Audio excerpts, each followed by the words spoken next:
მოგწონთ თუ არა სლოგანი თბილისი სიკეთით სავსე ქალაქი? ესე გაიხაროს კალათზე. იყოს სიკეთით სავსე წელიწადი ჩვენთვის. არ იყო, მაგრამ იქნება. სიკეთით სავსე ქალაქი? მაშინ ბევრი სიკეთე უნდა იყოს ქალაქში ადამიანების მიმართ. თქვენ ხომ არ გაქვთ რამე იდეა რაც უფრო რეალური იქნებოდა, რითია სავსე თბილისი? უყურადღებობით ადამიანების მიმართ, თბილისელების მიმართ. მარტო პარკები აკეთო და ისა ხალხი გვერდზე დატო, ეს არ არის თავი. ვეთანხმები, რა თქმა უნდა, ვეთანხმები უნდა იყოს და ეხლა რამდენად არის ეგ უკვე დიახენაცალე. ანუ ფიქრობთ რომ მთელი წელი მშვიდობით და სიკეთით სავსე ქალაქი? ნამდვილად. წელი იყოს უსურებ ყველაფერს, კარგს, მთელ საქართველოს და ქართველებს.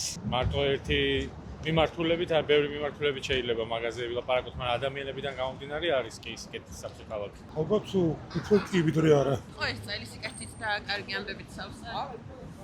როგორ გითხრათ ეს წელი სხვადასხვა ამბებით იყო სავსე. იყო სიკეთესი, იყო სხვა ამბებიც, მაგრამ მე მგონი მაინც უფრო სიკეთე ჩარბობდა. იმედი მაქვს რომ უკეთესი იქნება ჯერჯერობით, სანამ ხალხი გარეთ აჯანყობას და იმას აკეთებენ, არ ამგონიც რომ ეს სიტყვა უხდება.